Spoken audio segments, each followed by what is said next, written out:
साथियों, welcome back. Good evening all of you.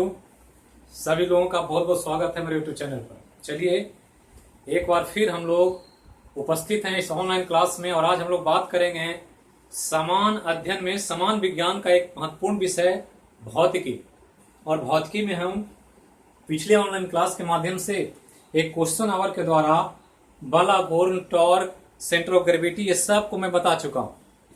अब उससे आगे चलते हैं और उसी से रिलेटेड, उसी से संबंधित एक महत्वपूर्ण विषय वस्तु भौतिकी का और हमारे दैनिक जीवन से जुड़ा हुआ एक इंपॉर्टेंट टॉपिक उसको समझा जाता है और इसलिए फ्रीक्वेंटली एग्जाम में बार बार प्रश्न पूछा जाता है उससे, जो कि हम दैनिक जीवन में उपयोग करते हैं, उसको इस्तेमाल में लाते हैं, इसलिए एग्जामिनर हमसे क्वेश्चन पूछता रहता है। तो चलिए उसी को देखेंगे और उसको एक कॉन्सेप्ट के आधार पर समझने का प्रयास करें। रटेंगे नहीं, रटेंगे तो सवाल नहीं बनेगा।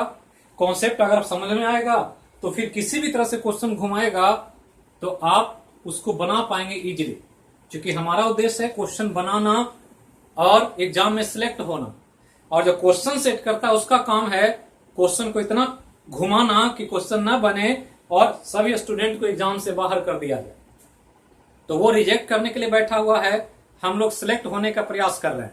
और इसी के कड़ी में हम एक रास्ता बताएंगे जिसके द्वारा इस टॉपिक के सारे सवाल को आप हल कर सकते हैं बिल्कुल आसानी से, कॉन्सेप्ट को समझ करके। तो चलिए ऑनलाइन क्लास शुरू करने से पहले जो पहली बार देख रहे हैं वीडियो को, वो चैनल को जरूर सब्सक्राइब करें, लाइक करें, ज्यादा से ज्यादा ग्रुप में शेयर करें। अगर अच्छा ना लगे तो बिल्कुल शेयर ना करें और ना ही लाइक करें, लेकिन अच्छा लगे और लगे कि एग्जाम ओरिएंटेड जो एग्जाम में पूछता है वही चीज आपको यहाँ सिखाया जाता है, तो जरूर इसको ज्यादा से ज्यादा शेयर करें और एक बड़ा फैमिली, बड़ा परिवार इस टीम को बनाने का प्रयास करें, ताकि हम लोग आगे चल करके एक बड़े मिशन पर काम कर सके। तो चलिए देखते हैं इस टॉपिक को शुरू करने जा रहे हैं।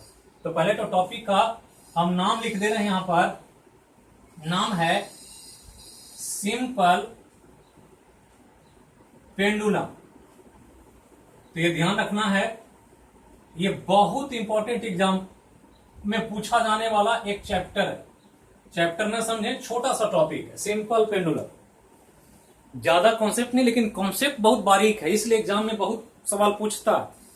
हिंदी में इसको सिंपल मतलब सरल होता है, सिंपल मतलब सरल, और पेंडुलम मतलब होता है लोलक।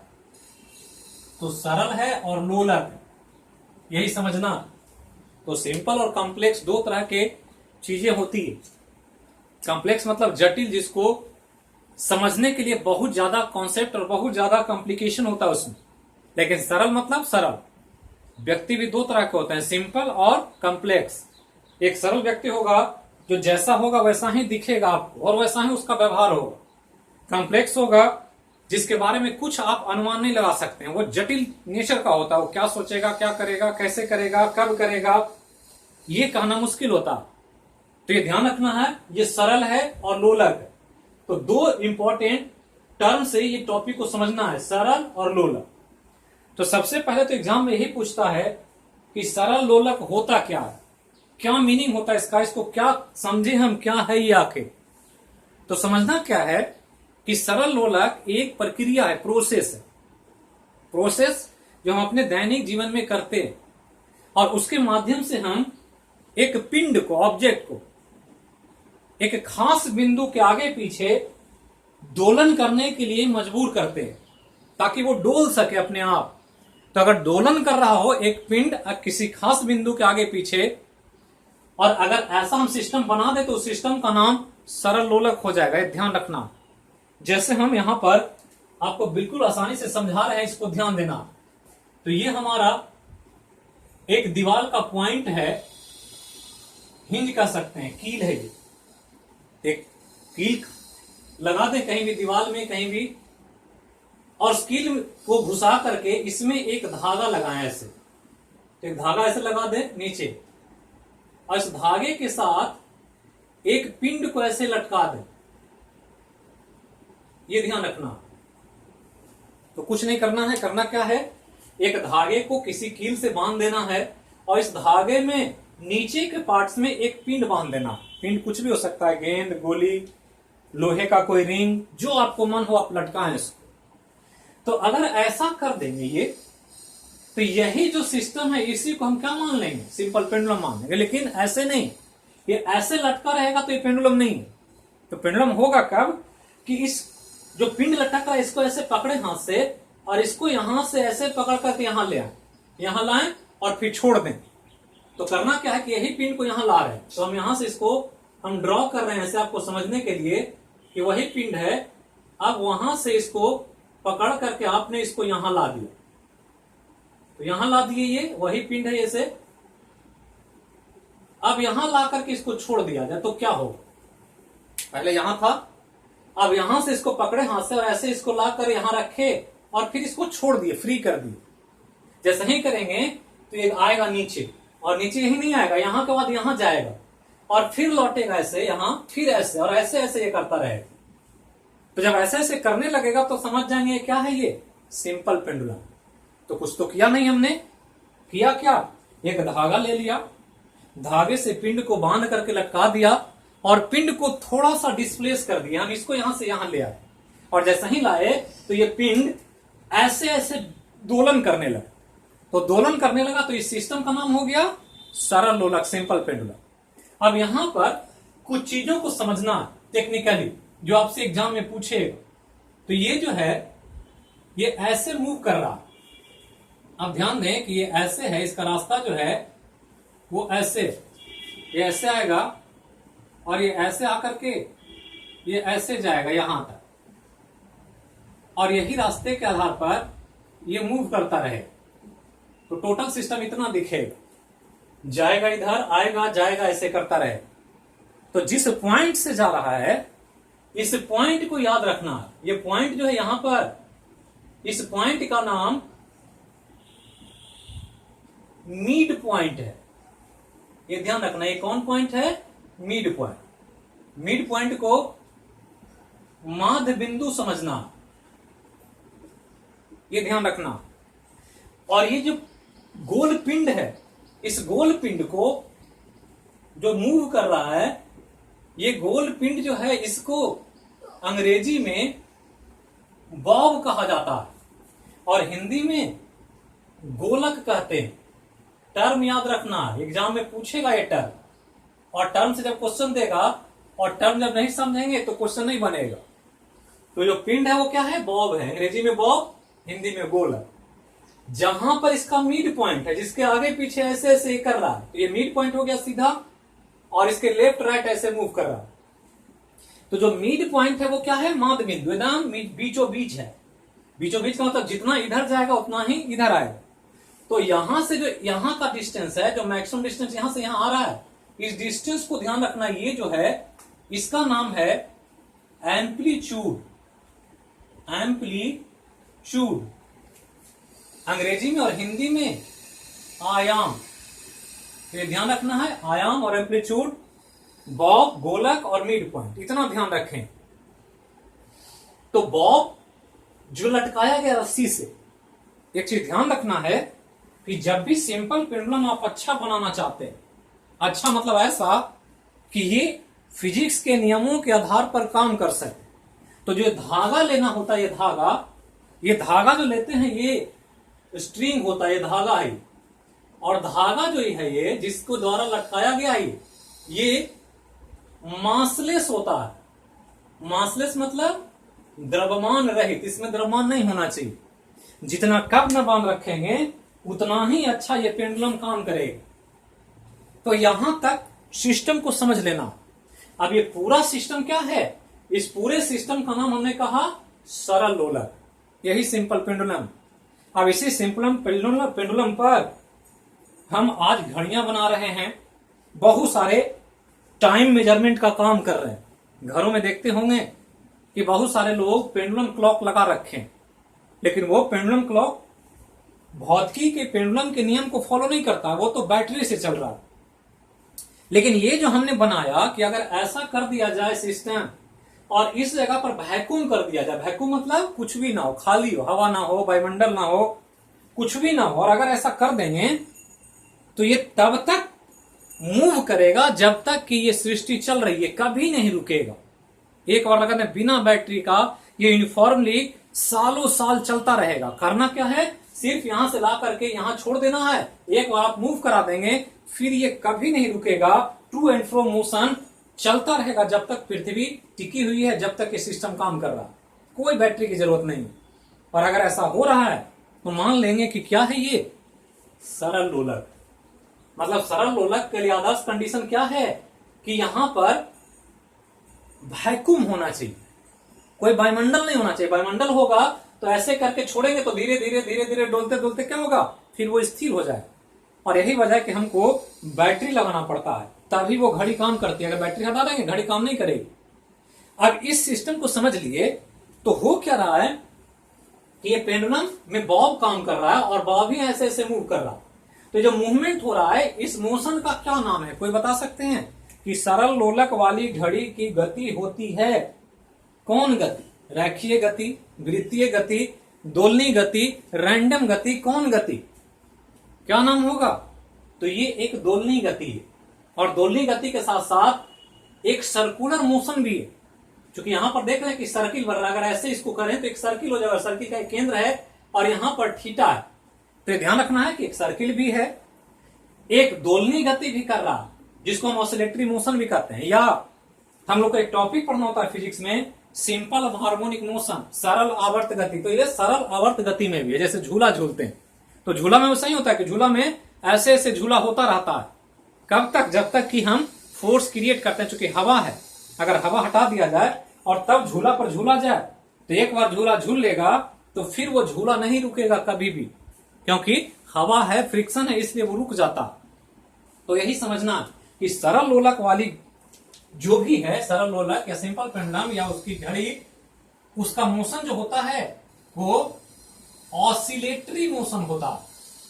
ये ध्यान रखना, ऑसिलेटरी मोशन। और ऑसिलेटरी मोशन को कहते क्या है? दोलनी गति।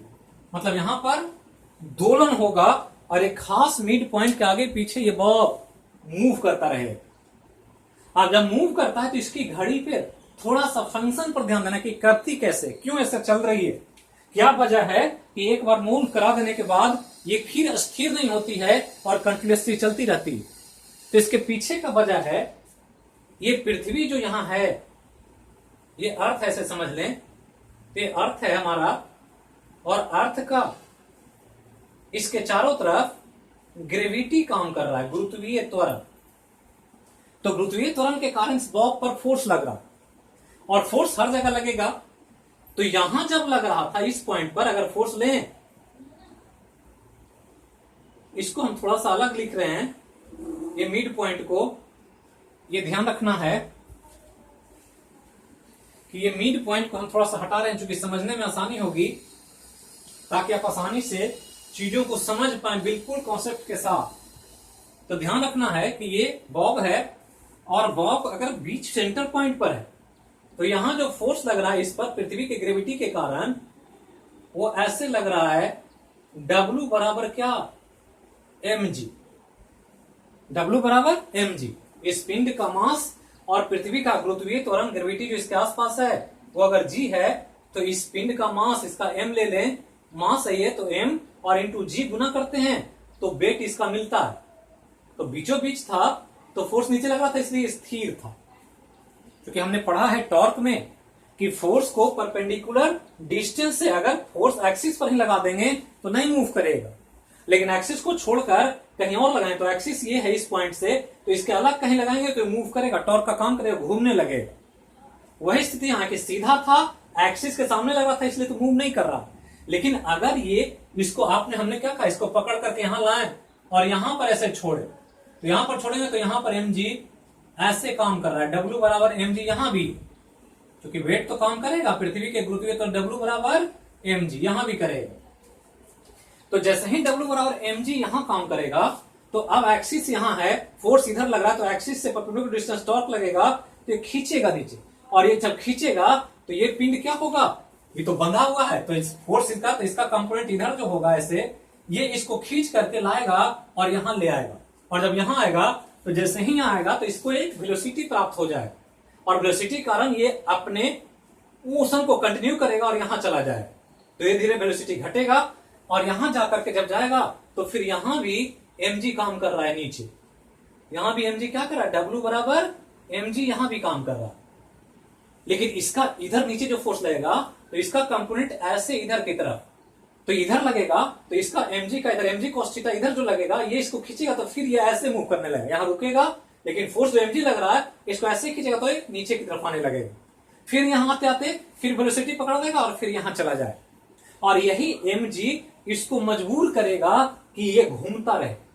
अगर इस mg को रिजॉल्व करने के लिए हवा वगैरह को हटा दें तो हमने कहा ये तब तक मूव करेगा जब तक कि पृथ्वी का गुरुत्वीय त्वरण यहां काम कर रहा है। और यही वजह है कि ये पेंडुलम जो सिंपल पेंडुलम है ये हमेशा इसी तरह से मूव करता रहेगा, ये कभी भी रुकेगा नहीं अगर वैक्यूम को हटा दिया जाए। तो इसमें सबसे बड़ा फोर्स कौन काम कर रहा है, W बराबर mg काम कर रहा है, और यही mg इसको मजबूर कर रहा है इधर से इधर आने के लिए, और फिर इसका डायरेक्शन बदलता है mg का, तो फिर इधर से इधर, तो इधर से इधर जाता है, इधर से इधर जाता है, और ये ऐसे ही मिड पॉइंट के आगे पीछे दोलन क्रिया को कंटिन्यूअसली निरंतर करता रहता है।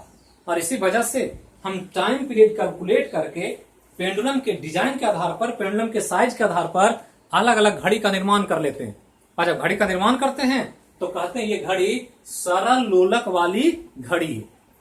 और जब सरल लोलक को ये समझ ली कि यही सरल लोलक है, तो हमारे समान अध्ययन में जो इसका सबसे इंपॉर्टेंट पॉइंट है कि इस लोलक को दो चीज करना है, दोलन करना है और मिड पॉइंट के आगे पीछे करना है। तो दोलन में दो चीजें होती, एक तो कि एक बार दोलन ये करेगा ऐसे तो कितना समय लेगा, दूसरा कि यूनिट टाइम में कितना बार दोलन करेगा, ये दो चीजें ध्यान रखना। और इसके चलते आपको इस पूरे सरल लोलक का दो चीज पर ध्यान देना है। एक का नाम है आवृत्ति, ये ध्यान रखना है, बहुत इंपॉर्टेंट आवृत्ति, जिसको फ्रीक्वेंसी कहा जाता है, ये ध्यान रखना। फ्रीक्वेंसी बहुत इंपॉर्टेंट है एग्जाम के लिए, जीएस में खासकर आवृत्ति बार बार पूछा जाता। क्यों इंपॉर्टेंट है? क्योंकि फ्रीक्वेंसी एक ऐसी प्रक्रिया है जो घटना के संख्या को दर्शाता है कि घटना कितनी बार घटित हुआ, और फ्रीक्वेंसी किसी भी चीज का हो सकता है। और वो यहां पर हम लोग को फ्रीक्वेंसी जाननी है किसकी, इस सरल लोलक, ये जो सिंपल पेंडुलम हम पढ़ रहे हैं इसकी फ्रीक्वेंसी जाननी है। तो फ्रीक्वेंसी अगर सरल लोलक का निकालना है तो आपको क्या करना है, करना यह है कि इस पेंडुलम का दोलन की गति को काउंट करना है, दोलन की गति संख्या को गिनती कर लेना है, और गिनती करके देखना है कि यूनिट टाइम में कितना बार दोलन हुआ। और सिंपल समझना है आवृत्ति को कि कोई भी घटनाक्रम, आवृत्ति अगर समझना है तो सिंपल स्टेटमेंट दे रहे हैं कि इकाई समय में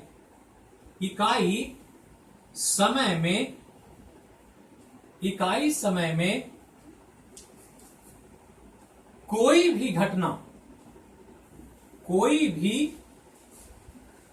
घटना जितनी बार घटती है, जितनी बार घटती है उसे आवृत्ति कहा जाता है। ये ध्यान रखना कि कोई भी घटना जो घट रहा है और उस घटना का हम संख्या इकाई समय में कैलकुलेट कर लें तो वो उसकी फ्रीक्वेंसी बता दे। तो यहां घटना क्या हो रही है, ये पिंड की दोलन की क्रिया है। तो दोलन कितना बार हो रहा, तो दिन भर में जितना दोलन हुआ उसको आप दिन के हिसाब से, घंटा के हिसाब से, मिनट के हिसाब से, सेकंड के हिसाब से निकाल सकते हैं। वो डिपेंड करेगा कि आप यूनिट टाइम किसको मान रहे हैं। जैसे कभी ऑनलाइन क्लास की बात करें तो पूछ दे कि जो ऑनलाइन क्लास चल रहा है ये एच रोशन चैनल पर, इसकी फ्रीक्वेंसी क्या है, सिंपल, तो क्या बताएंगे, आंसर क्या कर सकते हैं, कोई भी एक रिप्लाई कीजिए कि क्या आंसर कर सकते हैं। तो कहेंगे कि एच रोशन का ऑनलाइन क्लास का फ्रीक्वेंसी एक क्लास प्रति 24 आवर, मतलब 24 घंटे में एक क्लास होता, यही इसकी फ्रीक्वेंसी है।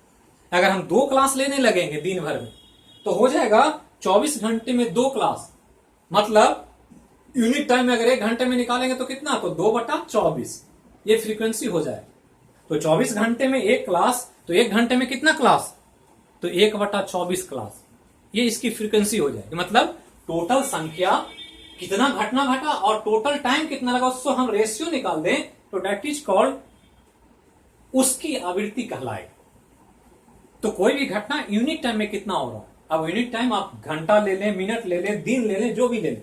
अब इसी के आधार पर ध्यान रखना है कि इस क्लॉक का हमको निकालना है सिंपल पेंडुलम का फ्रीक्वेंसी कि कितना है।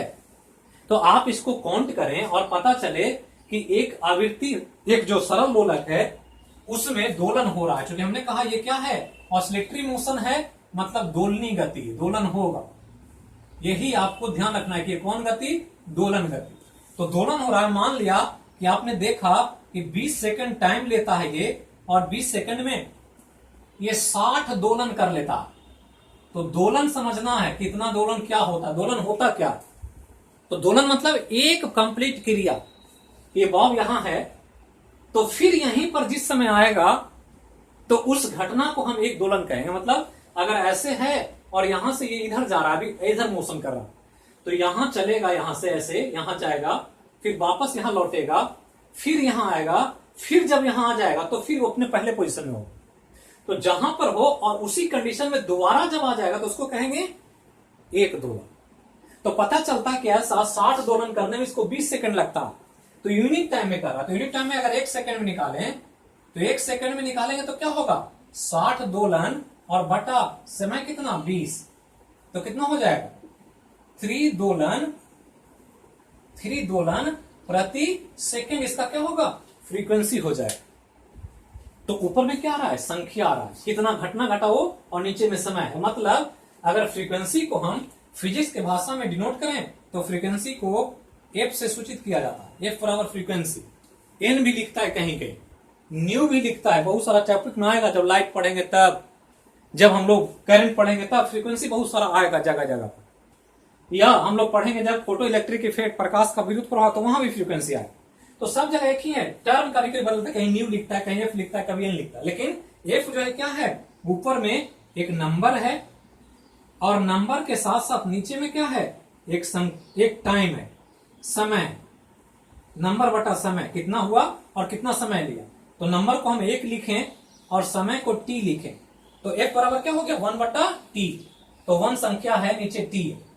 अब इसका यूनिट पूछ दे कि यूनिट फ्रीक्वेंसी का क्या होगा, तो यूनिट फ्रीक्वेंसी क्या होगा 1/t का सेकेंड।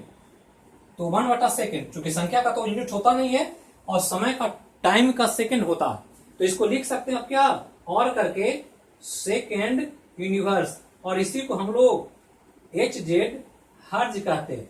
क्योंकि फ्रीक्वेंसी का इस आनुपातिक में यूनिट जो है, इकाई हर्ज होता, तो हर्ज भी कह सकते हैं, प्रति सेकंड भी कह सकते हैं, 1/t के हिसाब से 1/सेकंड भी कह सकते हैं। अब इसका बीमा पूछता है कि डायमेंशन बता, और बीमा बहुत इंपॉर्टेंट है, बार बार पूछेगा फ्रीक्वेंसी का। तो बीमा ऊपर में संख्या, संख्या ऊपर में है, नीचे सेकंड है, तो संख्या का कोई बीमा होता नहीं, तो ऊपर में m0 l0 t0 और बटा नीचे क्या, समय, समय का t क्या हो जाएगा, तो लिख सकते हैं m0 l0 t-1, या इसी को लिखें तो आप लिख सकते हैं t के हिसाब से। अब इसको हम इधर कर रहे हैं,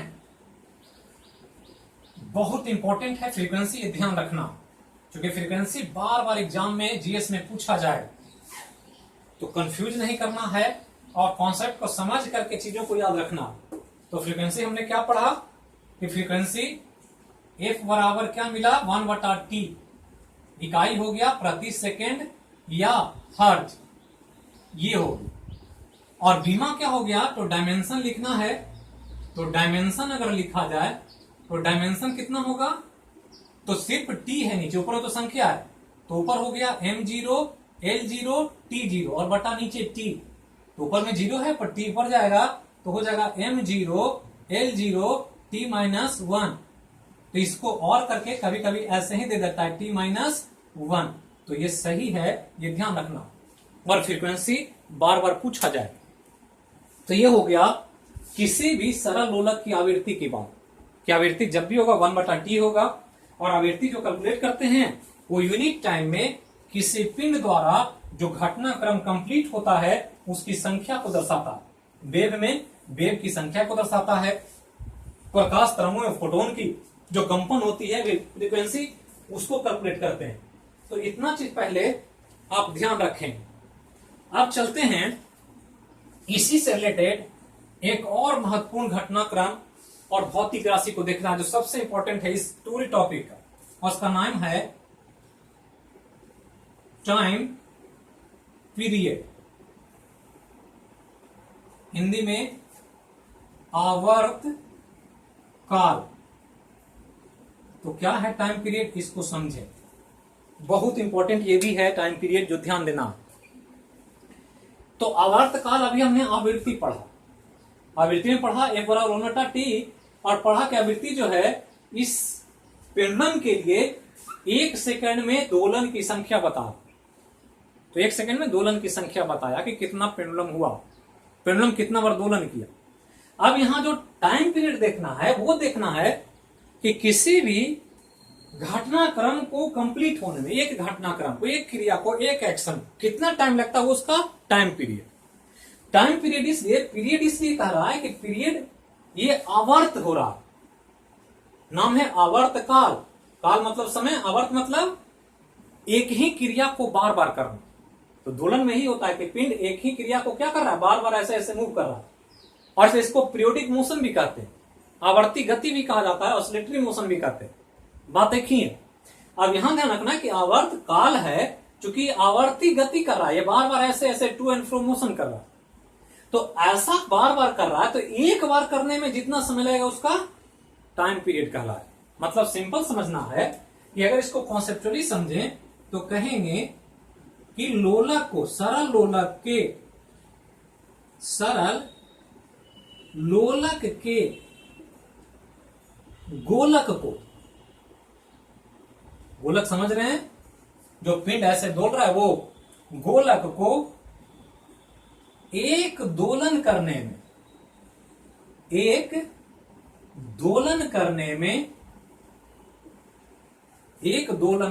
में जितना समय लगता है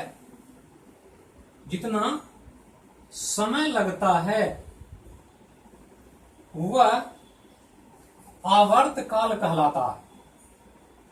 आवर्त काल कहलाता। तो बिल्कुल सिंपल हो गया। क्या सिंपल हो गया?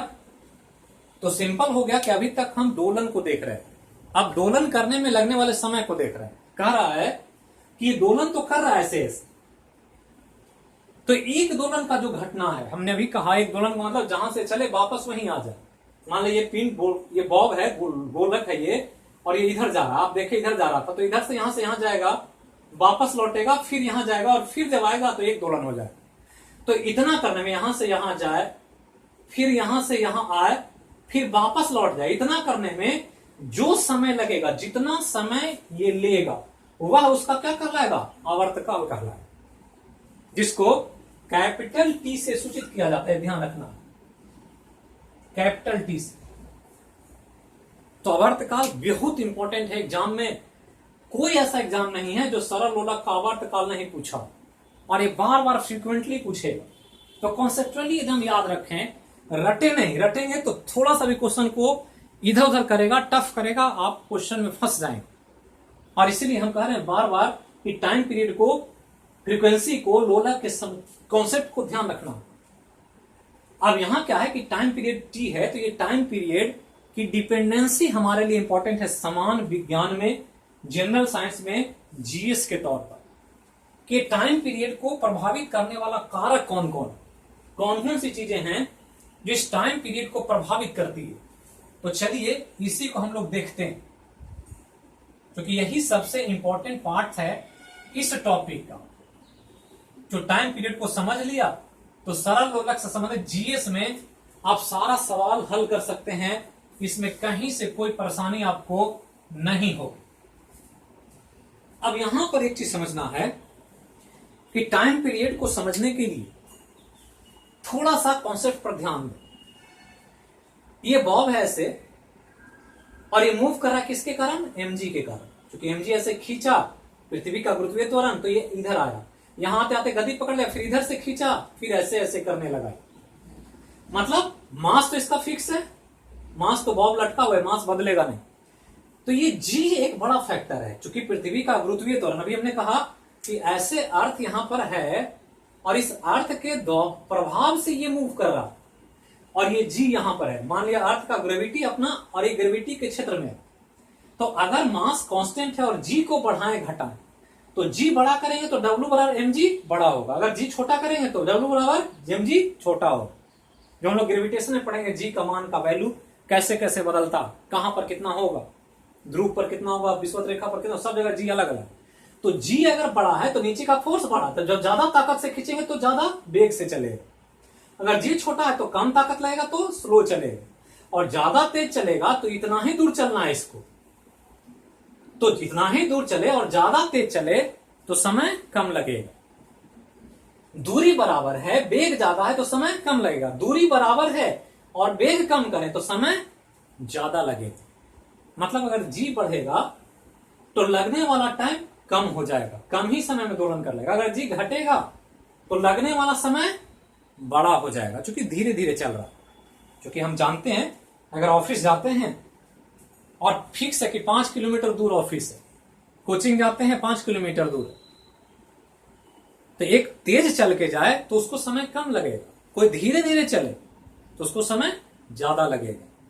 एक साइकिल से चले उसको समय ज्यादा लगेगा क्योंकि उसका वेग कम है, और एक मोटरसाइकिल से चले तो उसको समय कम लगेगा, उसका वेग ज्यादा है। और यही वेग ज्यादा कर रहा है, जी ज्यादा होता है तो वेग बढ़ता है, टाइम घट जाता है, जी घटता है तो वेग कम हो जाता है और टाइम बड़ा हो जाता है। तो पहला एक फैक्टर जी, कि जी जो है एक बड़ा फैक्टर है जो इस टाइम पीरियड को डिसाइड करता कि कितना समय लगेगा। दूसरा कि रास्ता डिसाइड करेगा, रास्ता अगर बड़ा छोटा होगा, रास्ता अगर बड़ा है तो इसको मूव करने में, इसका एक दोलन कंप्लीट करने में ज्यादा समय लगेगा। 2 किलोमीटर पर ऑफिस हो तो समय कम लगेगा, और 5 किलोमीटर पर ऑफिस हो तो समय ज्यादा लगेगा। मतलब ये जो इसका आयाम है, ये अगर बड़ा होगा तो इसको दोलन करने में ज्यादा समय लगेगा, अगर ये छोटा होगा दोलन करने में कम समय लगेगा। तो ये डिपेंड किस पर करेगा? तो यहां से यहां के लेंथ पर, क्योंकि यही लेंथ इस सर्किल को पूरा करेगा, डिसाइड करेगा, रेडियस का काम करेगा। मतलब ये क्या है? ये इसका लेंथ है जिसको हम लोलक की लंबाई कहते हैं। तो लोलक की लंबाई अगर बड़ी होगी तो ये जो होगा सर्किल का जो पार्ट है ये आर्क ज्यादा बड़ा होगा। अगर एल छोटा होगा तो ये सर्किल छोटा बनेगा। और किसी भी सर्किल के एक बिंदु पर, सर्किल के केंद्र पर कितना थीटा लग सकता है? तो 2 थीटा बन सकता है, 2 पाई कोण बन सकता है, जिसको 360 डिग्री कहते हैं। और ये एक वृत्तीय गति में है, इसलिए यहां पर ओमेगा बराबर 2 पाई बाई टी लेते हैं, जो एंगुलर वेलोसिटी होता है।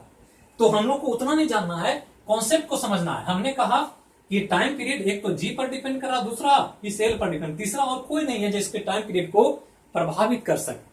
और ये सब काम हो रहा है वैक्यूम में, निर्वात में। ध्यान रखना, हवा को कंसीडर नहीं करना। मतलब ये ध्यान रखना है कि किसी भी सरल लोलक का टाइम पीरियड डिपेंड करेगा किस पर? तो टाइम पीरियड निर्भर करता है किस पर? तो पहला जो याद रखना है उसको कहेंगे लोलक की लंबाई पर। लोलक की लंबाई पर पहला पॉइंट, कि लोलक जितना लंबा होगा वो निर्धारित करेगा टाइम पीरियड को। दूसरा जो फैक्टर है निर्भर करेगा वो है गुरुत्वीय त्वरण। जिस जगह पर लोलक को रखा गया है वहां का गुरुत्वीय त्वरण कितना। ये 2 चीज ही लोलक के टाइम पीरियड को डिसाइड करेगा, क्योंकि सर्किल तो उसी के हिसाब से बनेगा। अब यहां ध्यान रखना कि लंबाई अगर बड़ा होता है तो टाइम पीरियड बढ़ जाता है। लंबा जितना होगा ये, इसको चलने में ज्यादा समय लगेगा। गुरुत्वीय त्वरण बढ़ेगा तो टाइम पीरियड घट जाएगा, क्योंकि गुरुत्वीय त्वरण जैसे ही बढ़ेगा तो फोर्स बढ़ेगा, फोर्स बढ़ेगा तो इसका वेग बड़ा हो जाएगा। तो सिंपल समझना है कि अगर लंबाई बढ़ेगा इसको लंबाई को बढ़ाएं तो टाइम पीरियड जो होगा ये क्या होगा, टाइम पीरियड भी बड़ा हो जाए। लोलक की लंबाई बढ़ेगा तो टाइम पीरियड, इसको अगर आवर्त काल माने टाइम पीरियड, तो टाइम पीरियड भी क्या होगा, बढ़ेगा, क्योंकि यहां लंबाई बढ़ रहा है। लंबाई हमने एरो ऊपर दिया मतलब इंक्रीज कर रहा, तो जब लंबाई बढ़ाएंगे तो टाइम पीरियड भी बढ़ेगा। तो एक नॉर्मल सवाल पूछेगा कि किसी सरल लोलक की लंबाई बढ़ाया जाए तो उसका आवर्त काल पर क्या प्रभाव पड़ेगा, तो डिपेंड करेगा कि जैसे ही लंबाई बढ़ेगा टाइम पीरियड बड़ा हो जाएगा, अगर ये छोटा होगा तो टाइम पीरियड भी छोटा हो जाएगा, क्योंकि डायरेक्टली प्रोपोर्शनल है इसका। अब यहां गुरुत्वीय त्वरण को लें तो गुरुत्वीय त्वरण अगर बढ़ेगा ही तो टाइम पीरियड नीचे चला जाएगा, उल्टा, क्योंकि गुरुत्वीय त्वरण नीचे काम कर रहा और ये फोर्स जितना बड़ा होगा, जैसे ही बड़ा होगा तो ये वेट बड़ा होगा, वेट बड़ा होगा, फोर्स जितने नीचे बढ़ेगा तो इसका वेग बढ़ेगा, और जैसे ही वेग बढ़ेगा तो टाइम पीरियड छोटा हो जाएगा। तो ये ध्यान रखना कि किसी भी सरल लोलक का आवर्त काल गुरुत्वीय त्वरण से उल्टा समानुपाती होता है, जबकि लंबाई का सीधा समानुपाती होता है। और जब इसको पूरा डिराइव करेंगे ऑसिलेटरी मोशन, एसएचएम और सर्कुलर मोशन को मिला करके, तो आपको एक फॉर्मूला मिलेगा बहुत इंपॉर्टेंट कि किसी भी सरल लोलक आवर्त काल को अगर टी मान लिया जाए, कैपिटल टी, तो टी बराबर जो होता है 2 pi under root l by g होता है। ये ध्यान रखना कि किसी सरल लोलक के आवर्त काल का मान जो निर्धारित होता है टी बराबर 2 pi under root l by g के हिसाब से होता है। अब इसी को हम लोग को माइन्यूटली ऑब्जर्व कर लेना। अब यही चीज अगर आप चीजों को समझते हैं तो सरल लोलक का कोई भी सवाल आप बना देंगे आसानी से।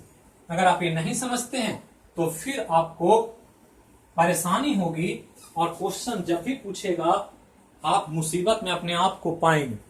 तो बिल्कुल कॉन्सेप्ट को समझें, कैसे हो रहा है ये समझें, क्या इसका होने का वजह है ये समझना। अब चलिए आगे चलते हैं और देखते हैं, हमने सारा चीज आपको कॉन्सेप्चुअली समझा दिया। अब यहां पर ये टाइम पीरियड टी है और टी का वैल्यू आ गया आपके पास under root 2 pi under root l by g, जहां पर 3 राशि है। टी हमारा क्या है, आवर्त काल है। टी क्या है, आवर्त काल, पहला। दूसरा जो है एल है। एल क्या है, लोलक की लंबाई, लोलक की लंबाई है। और जी क्या है, तो जी है गुरुत्वीय त्वरण। अब यहां समझें, हमने कहा था अभी कि किसी भी सर्किल के केंद्र पर अधिकतम 360 डिग्री का कोण बनता है, इसलिए 2 पाई आया, ओमेगा बराबर 2 पाई बाई टी होता, और इसलिए टी यहां आया है। अब यहां ध्यान दें कि 2 पाई तो कांस्टेंट, ये फिक्स है, 360 होगा, ये तो बदलेगा नहीं। लेकिन ये दो चीज बदल सकता है, एल बदल सकता है, जी बदल सकता है। हमने कहा एल को बड़ा करेंगे टाइम पीरियड बड़ा हो जाएगा, क्योंकि वो एल क्या है, ऊपर है, तो एल बढ़ाएंगे टाइम पीरियड बढ़ेगा, और अगर जी बढ़ाएंगे तो टाइम पीरियड घटेगा, क्योंकि जी कहां है, नीचे है। इसलिए हमने कहा गुरुत्वीय त्वरण बढ़ता है, टाइम पीरियड छोटा होता। और इसी को आपको कंसेप्चुअली जोड़ करके सब कुछ पूछा जाएगा, जो आपको ध्यान रखना। अब ध्यान ये देना है कि दिखने में बहुत सिंपल है, एल सिंपल है कि लग रहा है कि लंबाई बड़ा होगा तो बड़ा टाइम बढ़ जाएगा, जी छोटा होगा बड़ा होगा, उसके हिसाब से टाइम पीरियड भी बदलेगा। लेकिन किन कंडीशन में एल और जी बढ़ता घटता है, ये जब आप नहीं समझेंगे कॉन्सेप्चुअली तो आप इसका घड़ी के बारे में समानता आंसर नहीं कर पाएंगे या गलत हो जाएगा। अब यहां एक चीज ध्यान रखना है बहुत कॉन्सेप्चुअली, जो हम बताने जा रहे हैं। समझना क्या है कि नॉर्मली जो सवाल पूछता है वो सरल लोलक वाली घड़ी से ही पूछेगा, पेंडुलम क्लॉक। तो सरल लोलक वाली घड़ी को ध्यान रखना। अब ध्यान क्या देना है कि माइन्यूटली क्वेश्चन को ऑब्जर्व करना है, क्वेश्चन जो पूछे। तो नॉर्मल तो ये कॉन्सेप्ट है, बेसिक यही है, इसको ध्यान रखें और इस पर जो कॉन्सेप्ट है उसको जोड़ कर दे कि 2 पाई रूट एल बाई जी है टी का मान। अब यहां ध्यान देना है कि यदि टाइम पीरियड बड़ा हो गया टाइम पीरियड बड़ा हो गया, बड़ा हो गया तो इसका प्रभाव क्या पड़ेगा घड़ी पर? तो टाइम पीरियड बड़ा होगा तो घड़ी स्लो हो जाए, मतलब सुस्त हो जाए। ये ध्यान रखना, टाइम पीरियड बड़ा होगा तो घड़ी स्लो हो जाए। अगर टाइम पीरियड छोटा हो गया, टाइम पीरियड छोटा हो गया मतलब कम गया, तो घड़ी जो होगा पेंडुलम क्लॉक वो फास्ट हो जाए। फास्ट को कहते हैं तेज चलने लगा। बिल्कुल अभी हमने कहा कि अभी हम एक एग्जांपल लें कि अगर किसी व्यक्ति को ऑफिस जाना, ऑफिस 9 बजे खुलता है और वो हर दिन अपने घर से जो ऑफिस जाता है उसकी दूरी तो फिक्स है, वो बदलेगी नहीं। मान लिया 5 किलोमीटर का डिस्टेंस को तय करना है और 9 बजे का ऑफिस का टाइम। अगर वो व्यक्ति नॉर्मल चलता है तो उसको 10 मिनट लगता है जाने में। नॉर्मल जो उसका सामान्य टाइम है तो 9 बजे पहुंचने के लिए 10 मिनट पहले निकलता है। किसी दिन उसको लगे कि नहीं, हमको घर से 20 मिनट पहले निकलने और ऑफिस पहुंच जाना है 9 बजे। 10 मिनट लगता था एक्चुअली, अब 20 मिनट में पहुंचना, तो 10 मिनट की जगह समय उसका बड़ा हो गया 20 मिनट। तो क्या करेगा वो? फास्ट चलेगा, दौड़कर चलेगा, लपक कर चलेगा, क्या चलेगा? तो चूंकि उसको समय ज्यादा है, दूरी उतना ही है, तो क्या करेगा? स्लो चलना शुरू करेगा। थोड़ा स्पीड कम कर देते हैं, अभी 10 मिनट एक्स्ट्रा समय है तो थोड़ा सा और स्लो चलते हैं। अगर उसी व्यक्ति को 9 बजे पहुंचना था, डेली 8:50 में निकलता था, वो 8:55 में निकला किसी दिन घर से, अब 5 ही मिनट समय उसके पास, तो 5 मिनट तो क्या करेगा? अब दौड़ के चलेगा और दौड़ के पहुंचेगा कि 5 मिनट में नहीं पहुंचेंगे। आजकल बायो मैट्रिक्स है, हाजिरी लगती है तो अंगूठा नहीं लगेगा 9 बजे। तो उसको दौड़ कर चलना, मतलब समय कम है तो फास्ट चलना और समय ज्यादा है तो स्लो चलना। यही हमने कहा, टाइम पीरियड बड़ा है तो घड़ी स्लो हो जाएगा और टाइम पीरियड छोटा है तो घड़ी फास्ट चलेगी। और ये दोनों चीज निर्भर करेगा एल पर और जी पर। तो इतना चीज आप ध्यान रखें। अब ये ध्यान रखना है किन किन चीजों को, कि ये लोलक क्या है? तो लोलक एक तरकीब है जिसमें एक मासलेस स्ट्रिंग से एक बॉब को इस तरह से गोलक को ऐसे बांधे कि वो टू फ्रो मोशन करने लगे तो उसको सिंपल पेंडुलम कहते हैं। उसका आवृत्ति क्या होता है, टाइम पीरियड क्या होता है, ये समझना। इसका आयाम क्या है, मिड पॉइंट क्या है, क्यों मूव करता है, सब हमने बताया। डिपेंड कर रहा है एल और जी पर। अब इसको हम आगे पढ़ेंगे, जब जी का वैल्यू निकाल लेंगे तो जी और इसको निकाल करके क्वेश्चन हम कैलकुलेट करेंगे, दोनों को जोड़ करके कि कैसे पेंडुलम का क्रिया होता और सरल लोलक वाली घड़ी कैसे काम करती है। तो इसी को हम लोग देखेंगे अगले फिजिक्स के क्लास में। जो होगा उसमें हम लोग अब जी पर बात करेंगे, गुरुत्वीय त्वरण पर। तो थैंक यू, फिर मिलेंगे अगले क्लास में। तब तक के लिए जहां रहें स्वस्थ रहें, सुरक्षित रहें। धन्यवाद।